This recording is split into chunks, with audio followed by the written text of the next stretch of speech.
Hey everyone, Dr. Steve here again, best-selling author of Unhypnosis, How to Wake Up, Start Over, and Create the Life You're Meant to Live. Welcome to this free video training series. I'm so excited to be teaching you here about how to develop the mindset of success in a very specific, very reliable way. Now first I want to thank you from the bottom of my heart for making your way over here to decide to dedicate some of your time to creating success through mindfulness. And to me that's the very best kind of success. Success born of love and kindness and joy, rather than success from striving and craving and sacrificing and harming.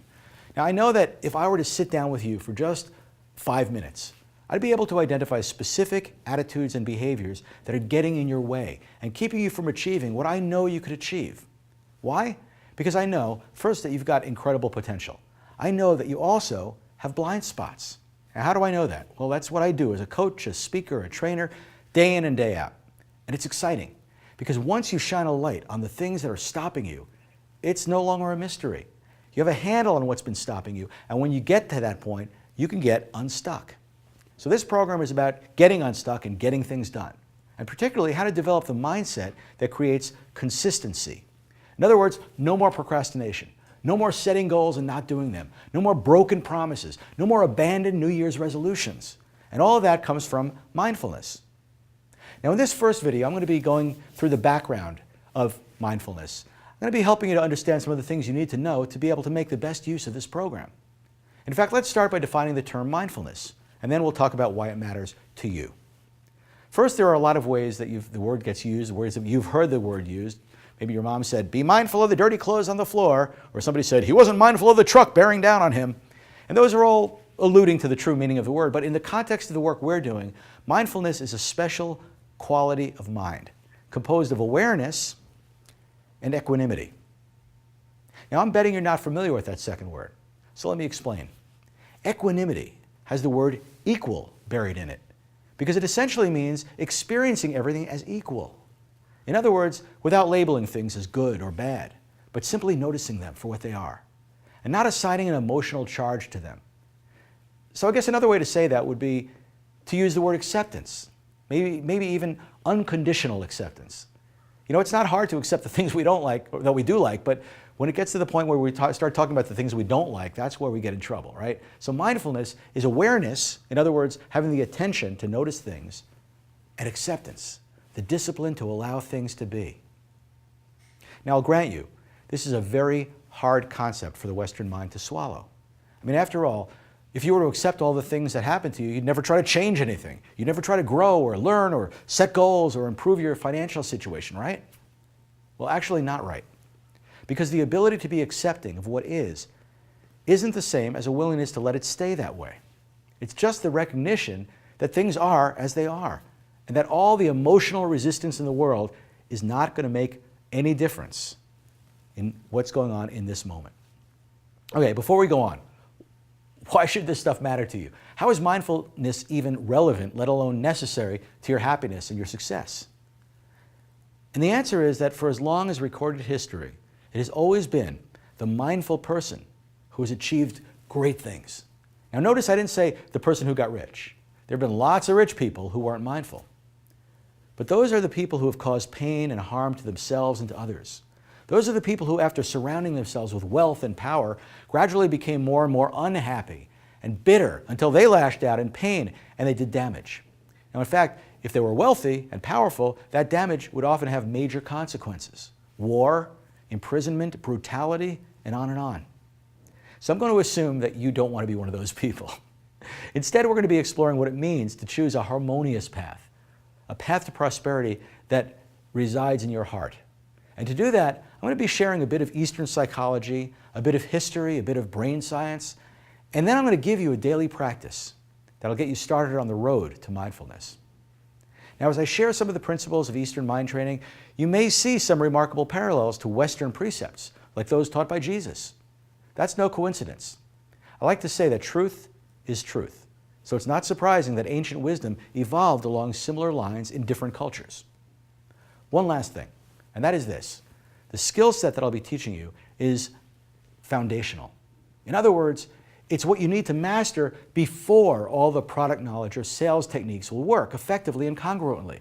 It's foundational in the same way that exercise is foundational.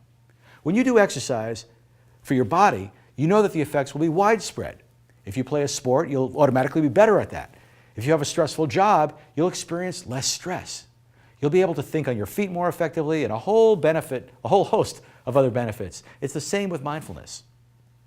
Gaining these skills will make you smarter. You'll be more creative. You'll have greater mental flexibility. You'll be able to bounce back from disappointment more quickly, and you'll simply have less conflict in your life. Since I've started doing this work, I could count on one hand the number of fights I've had. And as far as holding a grudge, I never do anymore. And I used to hold them like a starving man holds a loaf of bread. So this is great stuff. I mean, imagine what it'll mean to you as a leader to know how to breeze through conflict, to empower others, to never get triggered. How would it help your sales if you were fearless, inquisitive, a master of rapport? So as we explore how mindfulness is foundational to our success, it's going to be helpful to think of some of the historical words that have been said about it. For example, Henry David Thoreau said, "If you build castles in the air, your work need not be lost. Now put foundations beneath them." Okay, principle number one. Life is stressful. If you look at your life in little tiny frames, like slowing a film down, some of the moments are great, some not so much. Some feel great, some don't. In fact, it's a constant stream of changing emotions, thoughts, sensations. Our minds pretty much average out the moments and conclude whether we're unhappy or happy. But the truth is that we're all happy and we're all unhappy. It's really more a question of amount. It's not the intensity. In other words, there are moments of intense pain, even in the life of a very happy person. Just like there are moments of joy in the life of even the most miserable person. Now, they may not last long enough to register, but they're there. Now, how does this apply to your business? Well, there are moments when you feel comfortable and moments when you feel uncomfortable. Those uncomfortable moments may only last a second, but they're there. Maybe it's the precise moment that you pick up the phone to call a prospect. Maybe it's when one of your team members decides to leave. Maybe it's when you compare your monthly projections to your year-end spreadsheet. And the more of these moments that you have, the less satisfied you become with your business, and the more you think about leaving. One of the things that mindfulness gives us is the ability to know when we're having those moments and the ability to respond appropriately to them. So we don't end up averaging them all out and creating a view of ourselves. Okay, principle number two. The reason for our stress is that we long for things to be a certain way. We crave acceptance. We pine away for love. We fret about whether or not someone's going to like us. We run from fear. We race from embarrassment. We strike out against those that make us angry. We react. What does this have to do with your business? All your fear, all your judgment, all your hesitation are directly related to the fact that you're attached to an outcome. You have demands and expectations. And when they're not met, you suffer and you react. See, if you didn't care that much about how it turned out, you'd be unaffected by it emotionally. Now, this is the tricky area because you might say to yourself, well, yes, but isn't passion and desire important? And of course it is. I don't want you to turn into a robot. I want you to feel passionate toward what you're doing, but I also want you to experience it more like a game. If you get what you want, great. But if you don't, that's totally okay. You remind yourself it's a game. And that way, you can still have fun. If you're taking yourself too seriously, you're kind of blocking your success. Principle number three, state is king. Your state of mind is the most important thing to your well-being, not your outcomes. Besides, if you can't change your state of mind, you won't have any way to consistently influence the things that go on in your life. Not that you'll have complete control over them anyway, but you're much more likely to have a smooth life if you're not stressed out and attached to outcomes. In other words, if you're okay with things being the way they are. And finally, principle number four. If you follow the roadmap, it'll get you there. Get you where? To a state that's free of stress. And what that will do, it will make you better able to influence the situation, at least the ones that you can influence. It'll also help you accept the ones you can't. And it will give you the wisdom to know the difference. You've heard that, right? Now, how will that affect your business? Well, you tell me. Would you rather do business with someone who's stressed out and attached and fearful, or with someone who's lighthearted and playful and accepting? So what's the roadmap? We're going to call it the Mindfulness Roadmap. And it consists of three keys. Key number one, live a good life. That means have integrity. Don't lie, don't cheat, steal, cut corners, even if you feel like you have to. Be honest. Take responsibility for your life. Stand strong on your own 2 feet. Resolve never to do harm to anybody else, to another living human being or another living being from now on. Step 2, key 2, practice the art of focus. That means begin to strengthen your ability to direct your attention to a specific focal point, rather than letting the thoughts in your head determine where your focus should be or wants it to be. Practicing the art of focus will be the topic of our second video, so we'll be going into that in much greater detail later. Key number 3, and this can only be done when you've begun to master number 2, you begin to gain wisdom, to slow down the film strip and see that all this stuff you think is just a compilation of tiny, ever-changing moments. And when you do that, you stop letting the momentary stresses pull you in. You stand aside from them. You begin to realize that you are the author of your own fate and your own state. So now, I'm going to share with you a system for creating more mindfulness in your day-to-day life. This is a ritual for your day-to-day energy creation system to create energy and presence and discipline that will help you begin to focus your mind. And I call it the Daily 8. Step 1. This takes about 5 to 7 minutes.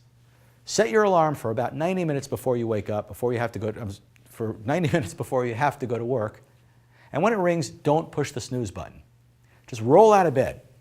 Don't even open your eyes. Just get vertical. Now, if you absolutely have to go to the bathroom, do it. But if it can wait, do that. Stand in front of a full-length mirror and do the following. First, start by doing about 20 toe raises. Just going up and down on your toes, up and down on your toes. If 20 is too many for you, start smaller and build up from there. After that, do 20 squats. Arms out in front of you, just squatting down and back up again, all the way down and back up. After that, 20 crunches. Crunches are where you sit, lay on your back, your knees up, arms across your chest, and curl yourself up or crunch yourself up, just like a sit-up, but without coming all the way up. After that, turn over and do about 20 push-ups. Again, if you can't do 20, do as many as you can. If you need to do them with your knees rather than your feet, that's okay. But get in action. And number 5, do about 30 seconds of back stretches. If you're interested in getting more information about back stretches, just get in touch with me and I'll help you get the stretches. Now, if you haven't already done so, now you can go to the bathroom, wash your face, drink a glass of water, take 3 deep breaths, and put on some seasonal outdoor clothing. Step 2, for about 10 minutes, go outside. Take a walk. Take a walk for about a half a mile or get on your bike if you feel really motivated. But here's the important part. You're specifically forbidden to think about anything about your upcoming day. In fact, don't think about anything except what's in your immediate presence.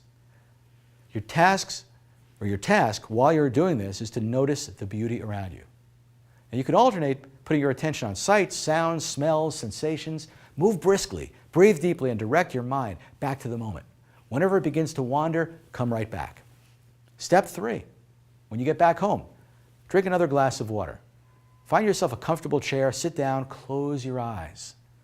Allow yourself to relax for just a few minutes and allow your breathing to return to its normal state, especially if you're winded from being outside.